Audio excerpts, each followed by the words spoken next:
Hey, it's Chris. I've got the brand new 13-inch iPad Pro with the new OLED screen. I'm calling it the ProLED, sitting right in front of me on the new Magic Keyboard. Got some new accessories to test out as well. I'm gonna save unboxing and my first reactions to these for a whole nother video because it really deserves it. I hope you caught the unboxing with this and the MacBook Air. You could tell a difference in the screens immediately in that video the second I turn them on. Right now, what I'm getting up to is testing out all the new features, like that new scan functionality with the light on the back, like the OLED. I'm gonna put it through its paces, see what things look like. The new Magic Keyboard, what is it like to use, to touch? We got this new haptic trackpad that's very Mac-like. Wow, it's bigger too. All the function keys. Gonna take another look at the thinness here. Gonna take a look at this hinge mechanism. Who knows what all we're gonna get into in this video? Everything, hopefully. Literally, before I do anything else, I'm gonna swipe this down here and mess with the brightness. Just kind of see how bright this actually gets.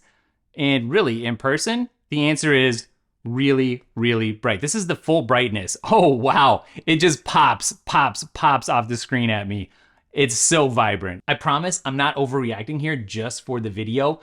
It actually stuns you when you see it, especially when you compare it to a lesser iPad. The Air is very capable, but holy cow, things are looking good here. So if you're optimizing for watching content on here, okay? Whether that's YouTube and HDR content or just your favorite TV show, there's actually a show playing right now and it's just like the pixels are turned off in this really dark scene. It's crazy. I mean, this thing gets so dark. So what I've loaded up here is an HDR demo. Holy cow. It's so lifelike. It's so bright. It's so enjoyable. I feel like this is almost so real I could touch it. It's realer than real in a way, or that's not really the right way to describe it. What it is it's surreal. That's what it is. It's like clearer than real life, brighter than real life. It's very enjoyable. Oh, wow. I actually was of the opinion that I didn't think that this screen would make that much of a difference in the iPad experience. But this certainly counts as one of those things that once you see it, once you experience it, everything else feels dull and dark, just less enjoyable. I can already tell. If it wasn't for the cinematic formatting of this and seeing the bars on the top and bottom, which is just the content here that I'm playing rather than the iPad's fault, I wouldn't even realize that the pixels were black, that they were off. They're just gone. They're turned off. I would say if you're not sure about upgrading, try to get yourself to the Apple Store and see this in person with some really good demo content, because this is blowing me away. One thing I'm positive about here is that you're not gonna be able to appreciate this fully coming through the screen like this. You're absolutely gonna need to see this in person. It's so good. In fact, it makes such a difference. I'm sort of embarrassed that I didn't see this coming because I know in some of my reviews, I was like, hey, here's what the rumors are, OLED, not gonna make that much of a difference. And it's true.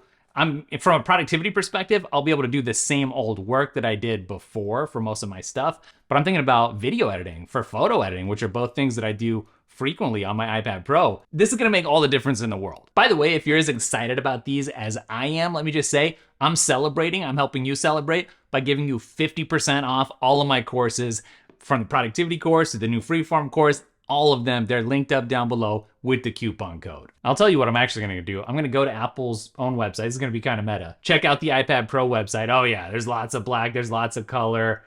Wow, this turns out to be the perfect demo for this, to just see things pop. I feel like I could touch this. It looks like real liquid something that I could dip my hand into.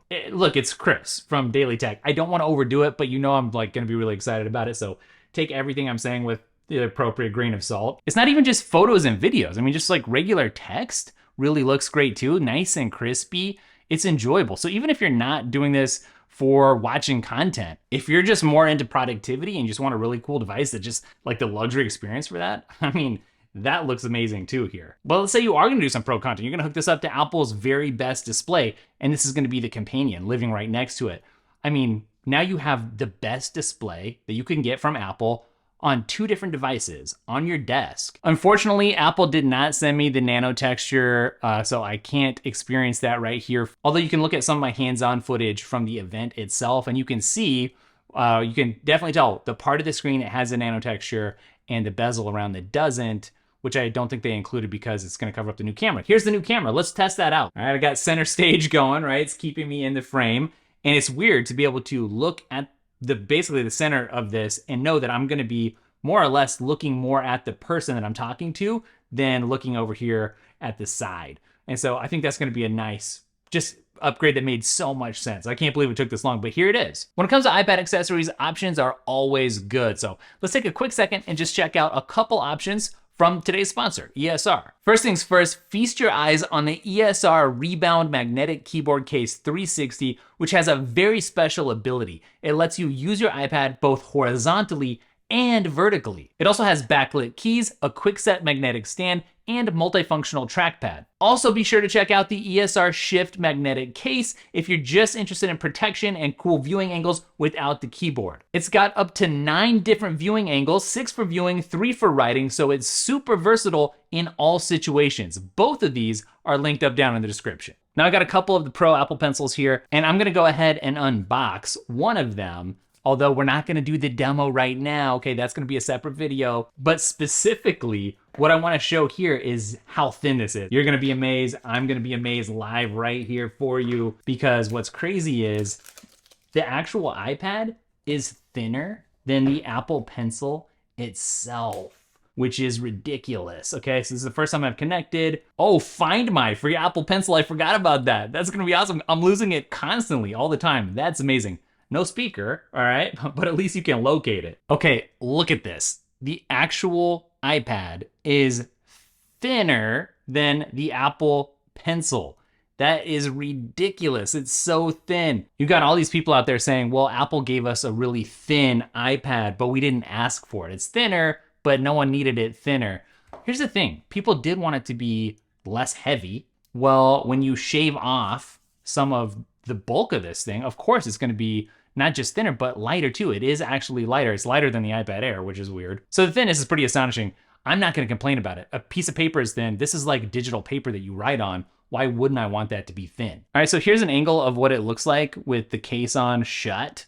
And you can see it's nice. It still basically looks pretty similar to the old one, but it's cool to have this double metal. You know, you got the metal of the iPad itself and then also now of the keyboard. So it's a good look. The pencil doesn't actually sit flush in the middle though, because it attaches to the iPad. That's a little bit different. That's a little weird. It doesn't bother me at all. Just like the old outer covering of the Magic Keyboard, stuff sticks to it. I got little particles from the unboxing here and they're sticking on here. Okay, let's experience this Magic Keyboard though. First of all, the viewing angle. All the angle that you would need. Just barely, just like the old one, but I mean, I'm not gonna need it to go back any further. That's cool. Let me just test this real quick on the lap. Oh, it's great. I love it on the lap. Something like the old Logitech Combo, which I'll be getting a new one of those here soon. 2, I'm told. That didn't work in the lap, so I don't know if they've redesigned it or not, but this works great in the lap. Let's do some typing. I assume that it's gonna be very similar here. Let's see. Hey, it's Chris, and this is the new Magic Keyboard. Let's see, I have the other Magic Keyboard, the old one for the Air right here too. And let me just see if I'm not looking at it, if I can tell a difference. Yeah, there is a bit of a difference. Very, very similar. And in fact, I would guess Apple would say they're supposed to be identical, but they sound differently for sure. I mean, this is a little bit more muted, a little more muffled.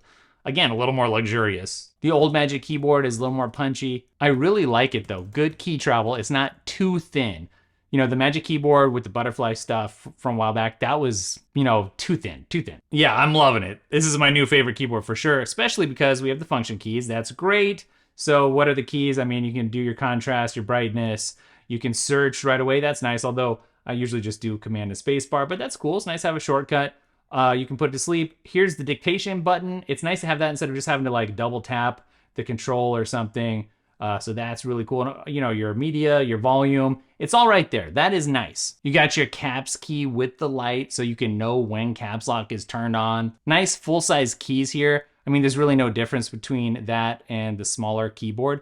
Oh, but this is great. So the trackpad here is bigger. Why is that better? The answer is when you're dragging stuff. Part of the iPad experience is being able to touch the screen and drag stuff, but sometimes you got to drag something, especially if you're using this to control an external screen. It's nice to be able to drag a little bit further without having to stop and pause, get a placeholder, and go again. Here's just a look at that new passive charging port. It's USB-C, it's not Thunderbolt. It's purely and only for charging. That's all it does. That's what it's for.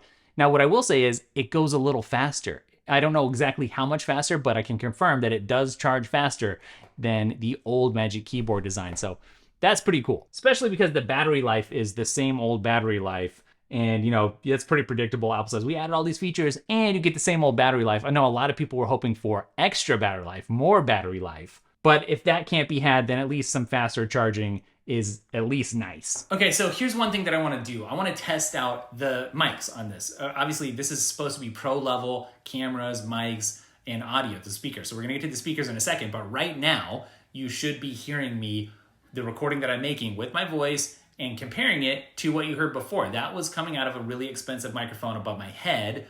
And this is what it sounds like when this is on the desk in front of me and I'm just talking from like 2 feet away. Now, if I bring this a little closer, let's say I was traveling and I needed to record a podcast episode or something, or overdub some audio, or just do like a voiceover right into Final Cut or Logic or something.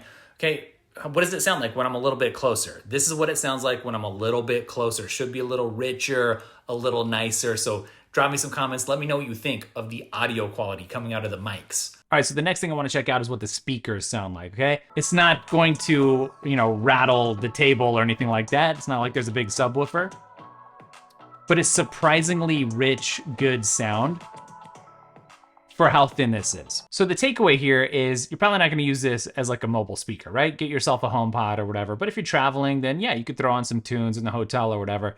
I will say this, if you're editing something, right? If you're working on a pro project, if you're doing FaceTime, anything like that, it's going to feel like a really, really good experience. You're not going to sit there questioning the sound.